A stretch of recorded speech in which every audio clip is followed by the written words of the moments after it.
A gente começa o Repórter Brasil falando sobre a tragédia que destruiu uma preciosa parte da história do país e do mundo.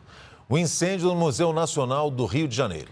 E é para lá que nós vamos ao vivo com o repórter Maurício de Almeida. Maurício, boa noite.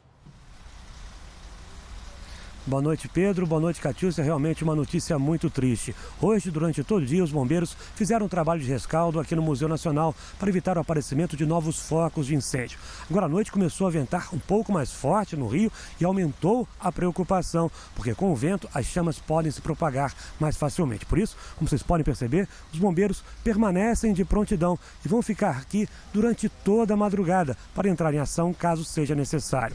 A Polícia Federal está investigando o caso. Ontem, assim que eu fiquei sabendo do incêndio no museu, eu estava fazendo uma outra reportagem, corri para cá, cheguei por volta das 9 horas da noite. O incêndio já tinha começado há 1h30 e o cenário era devastador. O prédio completamente tomado pelas chamas e os bombeiros enfrentando dificuldades para trabalhar devido à falta de água. E aí, o que aconteceu? O prédio acabou sendo tomado por essas chamas.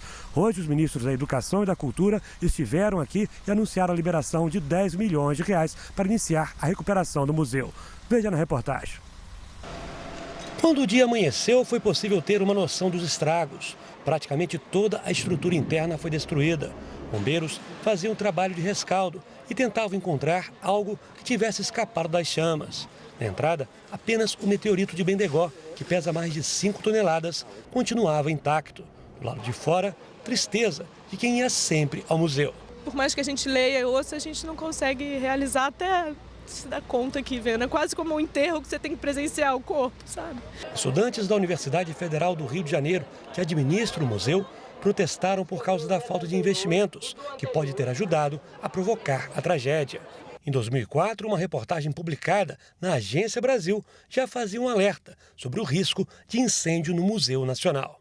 Todos os investimentos, melhorias feitas neste museu têm sido feitos com recursos da Universidade Federal do Rio de Janeiro, que, como todo o país sabe, as universidades federais vêm sofrendo quedas brutais de orçamento. Em nota, o presidente Michel Temer disse que articulou a criação de um grupo de empresas públicas e privadas para financiar o mais rapidamente possível a reconstrução do museu. Os ministros da Cultura e da Educação foram à Quinta da Boa Vista e prometeram investimentos. A ideia é que, para a obra de recuperação, nós possamos contar com recursos tanto orçamentários quanto recursos de patrocinadores via Lei Rouanet. O prédio pode ser recuperado, mas o acervo histórico ficou perdido para sempre. A polícia investiga para tentar descobrir as causas do incêndio. Um trabalho importante, mas que não vai devolver o patrimônio do museu. O incêndio começou ontem por volta das 7h30 da noite, quando o museu já estava fechado. De longe era possível enxergar fogo e fumaça. Um clarão no meio da noite escura da Quinta da Boa Vista. Rapidamente, as chamas se espalharam por causa da estrutura de madeira e da grande quantidade de material químico utilizado para conservar parte da coleção. Enquanto lá atrás, os bombeiros continuam tentando apagar o fogo, nesta outra parte do museu, uma ala que ainda não foi atingida pelas chamas, funcionários, guardas municipais, bombeiros e alguns voluntários fazem uma espécie de mutirão. O objetivo, tentar salvar parte do acervo do museu. O grupo conseguiu retirar alguns materiais do prédio, um trabalho arriscado, porque aos poucos o fogo avançava. Para evitar um acidente, os bombeiros suspenderam o resgate do material. Em menos de meia hora, as chamas tomaram conta do local.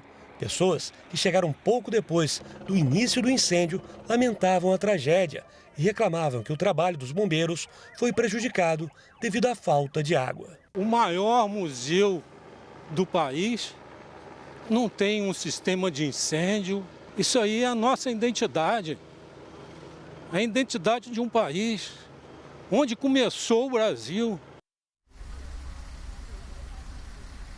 Pois é, e a Companhia Estadual de Águas e Esgoto, que abastece de água aqui o Rio de Janeiro, informou que não teve nenhum problema na distribuição de água para combater o incêndio aqui no museu, como foi relatado pelo próprio Corpo de Bombeiros. Hoje, técnicos do museu foram autorizados pela Defesa Civil e entraram no prédio. Eles constataram que, infelizmente, 90% do material que estava exposto foi destruído. Existe a esperança de salvar 10% desse material. Ainda existe a esperança também do fóssil mais antigo das Américas, Luzia, ser encontrado. Os bombeiros descobriram que esse fóssil estava numa caixa que está debaixo de vários escombros. Resta saber se ele foi ou não atingido pelas chamas. 2 laboratórios que ficam em prédios anexos não foram atingidos e, por isso, parte do material da coleção de botânica e de vertebrados ficou intacto. E, com isso, esse material poderá voltar a ser exposto depois que o museu for restaurado. Agora, os técnicos pensam em colocar novas coleções para conseguir reabrir o museu. Um trabalho que vai ser demorado. Veja na reportagem. Em meio às cinzas, pesquisadores e funcionários do Museu Nacional no Rio tentaram resgatar peças importantes do prédio que foi residência da família real. Eles recuperaram uma moldura que ficava no salão principal e que exibia o retrato de Marechal Rondon, que liderou missões científicas pelo país. À tarde, o tataraneto do fundador do museu foi até o local e ficou abalado com o tamanho do estrago. O país precisa de cultivar a identidade, cultivar a história para ter um futuro. A partir de 1946, o museu começou a ser administrado pela Universidade Federal do Rio de Janeiro e passou a ter caráter acadêmico e científico. A instituição contava com um dos maiores acervos de antropologia e história natural do país. Eram cerca de 20 milhões de itens, como a maior coleção de história egípcia da América Latina, além de utensílios produzidos pelas civilizações da era pré-colombiana e esqueletos de dinossauros. As peças que estavam ali não eram somente importantes para o Brasil ou para a América Latina. Tinham peças ali que não tinham no resto do planeta. Você tinha múmias egípcias ali que não tinham no Egito. Você tinha os primeiros esqueletos humanos, desde que nós éramos o Pithecanthropus erectus até o Homo sapiens. Você tinha o crânio da primeira brasileira. São peças que não há como substituir, é o leite derramado. Uma das principais atrações era o fóssil humano mais antigo do Brasil, que teria 11.300 anos. Batizado de Luzia, o crânio foi encontrado na década de 1970 em Minas Gerais. No meio de tanta tristeza e destruição, algumas descobertas vão trazendo um pouco de esperança. Para ajudar na tese de doutorado, esta estudante levou há 2 meses lâminas que estavam no museu com amostras de meteoritos raros no mundo inteiro. Os meteoritos, eles contam a história da nossa origem, do nosso sistema solar, do nosso universo, enfim, como um todo. Você não ter perdido isso, ainda manter dentro da nossa possibilidade de estudos, isso é importantíssimo para a nossa ciência.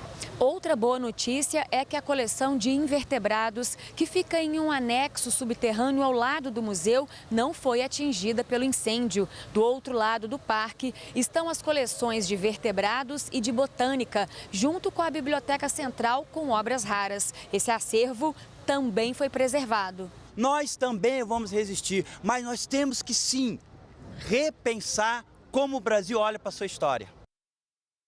Amanhã a série Conhecendo Museus aqui da TV Brasil vai reexibir o episódio sobre o Museu Nacional do Rio. É às 10h15 da noite. Não perca.